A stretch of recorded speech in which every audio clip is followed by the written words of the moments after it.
दोस्तों, आज मैं आपको 5 ऐसे प्राचीन दानव के बारे में बताने जा रहा हूँ जिनके बारे में जानकर आपको विश्वास ही नहीं होगा कि हमारे पूर्वजों को इन राक्षसों का सामना करना पड़ा था।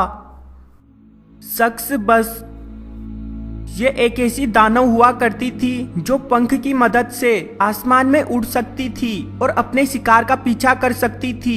ये सिर्फ आदमियों को ही अपना शिकार बनाती थी। पहले ये उन्हें अपनी खूबसूरती से आकर्षित करती और जब वो इसके नजदीक आ जाते तो ये उन्हें मार डालती थी। कापा कापा को पानी के राक्षस के नाम से भी जाना जाता है, जिसके सिर पर एक छेद होता है जिसमें हमेशा पानी भरा रहता है। माना जाता है कि इसी से कापा को शक्तियां मिलती है। प्राचीन कथाओं की माने तो कापा नदी में जानवरों को डुबो देता था और आसपास के गांव के बच्चों को चुरा लेता था। जापान में कापा के होने के सबूत भी मिले हैं जो ये साबित करते हैं कि कापा कई सालों पहले हमारी दुनिया में मौजूद थे।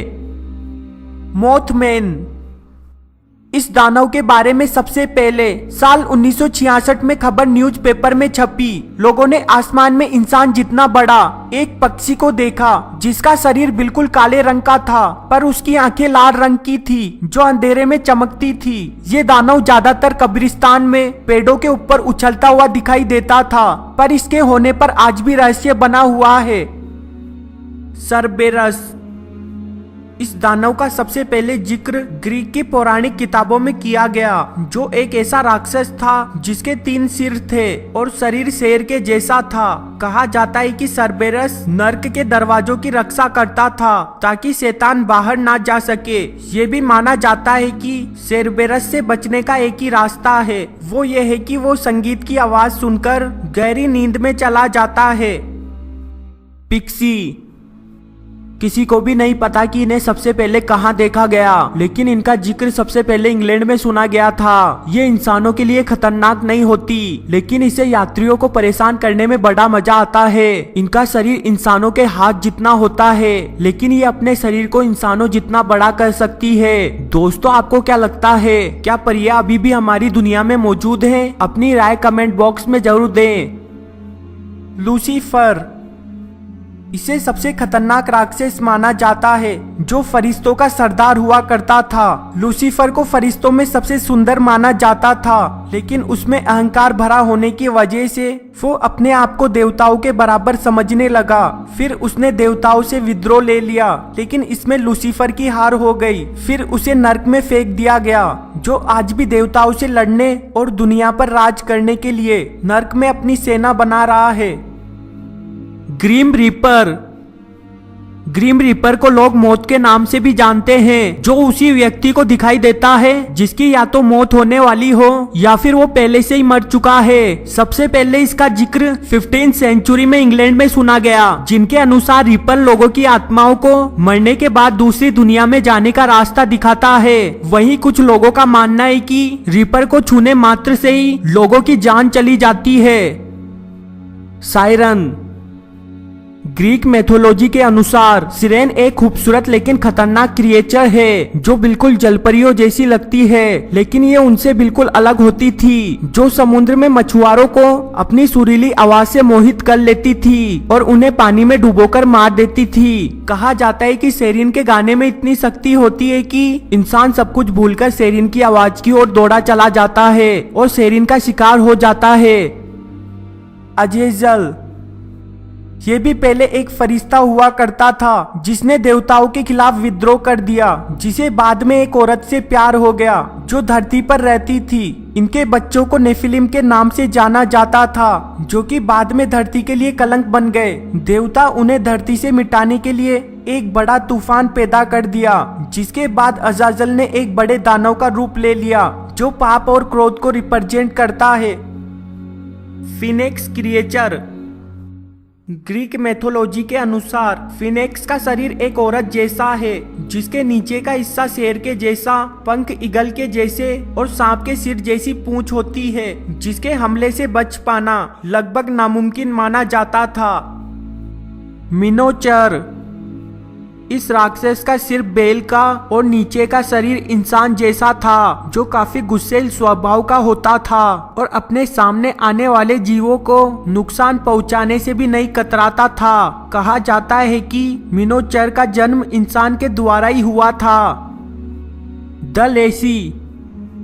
पौराणिक किताबों की माने तो लेसी जंगल में रहने वाली एक बुरी आत्मा है, जो दिखने में एक बुढ़े आदमी जैसी लगती है और जंगल से गुजरने वाले लोगों को अपना शिकार बना लेता है। लोगों के अनुसार लेसी का शरीर काफी बड़ा होता है और उनके लंबी लंबी दाढ़ी उगी होती है। लेसी अपने आप को किसी भी जीवित जानवर या फिर किसी भी पेड़ में बदल सकता है। कई लोगों का कहना है कि लेसी एक ऐसी आत्मा है जो जंगल को दुष्ट आत्माओं से बचाती है।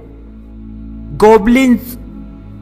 कुछ लोग इसे दानव मानते हैं, वहीं कुछ लोग इसे बुरी शक्तियों से रक्षा करने वाला समझते हैं, जो जंगल में पेड़ों के ऊपर रहते हैं। जब भी कोई इनके घर को काटता है तो ये उस पर गुस्सा हो जाते हैं और उसे जान से मार देते हैं। वहीं कुछ लोग इसके पेड़ के नीचे खाना रख देते हैं ताकि वो उन लोगों से खुश हो जाए और उनके घर की रक्षा हमेशा करता रहे। Jersey devil. ये एक प्राचीन दानव है, जिसके पंख होने की वजह से वो हवा में उड़कर शिकार कर सकता था। उसका सिर घोड़े जैसा होता था, पर उस पर सींग लगे हुए थे, जिसका डर लोगों के दिलों में घर कर गया था। यहाँ तक कि उसे पकड़ने के लिए $10,000 का इनाम रखा गया। Black dogs. इस दानव के बारे में आपको इंग्लैंड की लोक कथाओं में सुनने को मिल जाएगा, जिसकी आंखें लाल और शरीर काफी बड़ा होता है। कुछ लोग इसे बुरी आत्माएं मानते हैं। यही कुछ लोगों का मानना है कि ये दानव प्राचीन खजानों की रक्षा करते हैं और जब भी कोई इनके पास से गुजरता है तो ये क्रिएचर उन्हें अपना शिकार बना लेता है। इनके बारे में दूसरी मान्यता यह है कि ये जंगल में खो जाने वाली लड़कियों की रक्षा करते हैं या उन्हें सही रास्ता दिखाते हैं। बाबा यागा।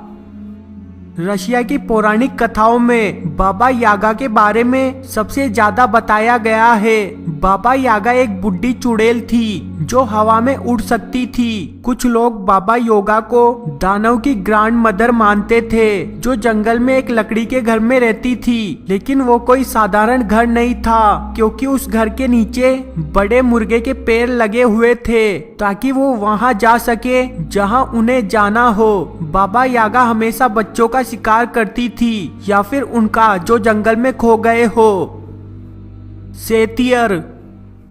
इस प्राचीन दानव का शरीर आधा बकरी और आधा इंसान जैसा था, जिसके सिर पर सींग लगे होते थे और ये लंबी दूरी को भी काफी कम समय में पार कर सकते थे। इनमें कई तरह की शक्तियां होती थी, जिनकी वजह से ये अमर थे और इनकी लड़ने की काबिलियत इंसानों से भी ज्यादा अच्छी थी। इसीलिए इन्हें कई राजाओं ने अपनी सेना में शामिल कर रखा था।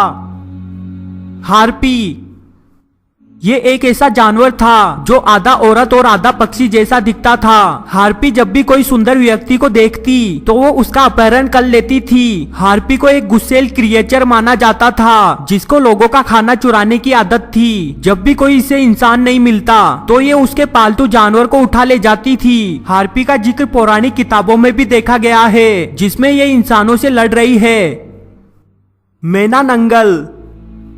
इस दानव का जिक्र सबसे पहले फिलीपींस में सुना गया, जिसके बाद मलेशिया और थाईलैंड में भी, जहां इसे देखे जाने की घटनाएं सामने आने लगी। वहां के लोगों के बीच इसका डर आज भी मौजूद है। वो लोग इसे शैतान का एक रूप मानते हैं। कहा जाता है कि जब ये शिकार पर निकलता है तो ये अपने नीचे का शरीर अलग कर लेता है, ताकि वो हवा में उड़ सके और लोगों का शिकार कर सके। बबक। सबसे फेमस कहानी की माने तो जब भी रात को पूरा चांद दिखाई देगा तो बबक उन लोगों के कपड़े सिलता है जिन्हें उसने मार डाला था, जो खेतों में लगे पुतले जैसा लगता था। वो मासूम बच्चों के रोने जैसी आवाज निकालता था, ताकि लोग उसकी आवाज सुनकर उसके पास आ जाए और वो उनको मारकर खा जाए। गोल। इसे आप पिशाच के नाम से भी जानते होंगे। अरेबियन प्राचीन किताबों की माने तो ये रेगिस्तान में रहने वाला और अपने शरीर का आकार बदलने वाला दानव था, जो खुद को जानवर में बदल लेता था, ज्यादातर लकड़ बंगे के रूप में, जो शिकार को रेगिस्तान या फिर सुनसान जगह पर ले जाकर उन्हें खा जाता था। ये ज्यादातर बच्चों का शिकार करता था, लोगों का खून पी जाता था, सिक्कों को चुरा लेता था या फिर मरे हुए लोगों को खा जाता था। दोस्तों, मुझे इस वीडियो के लिए आपका सिर्फ एक लाइक चाहिए, जिसे देने में आपको सिर्फ 1 सेकंड लगेगा। और वीडियो के नीचे एक लाल बटन है, उस पर क्लिक कीजिए और सब्सक्राइब कीजिए। वीडियो देखने के लिए धन्यवाद। प्लीज सब्सक्राइब करना ना भूलें।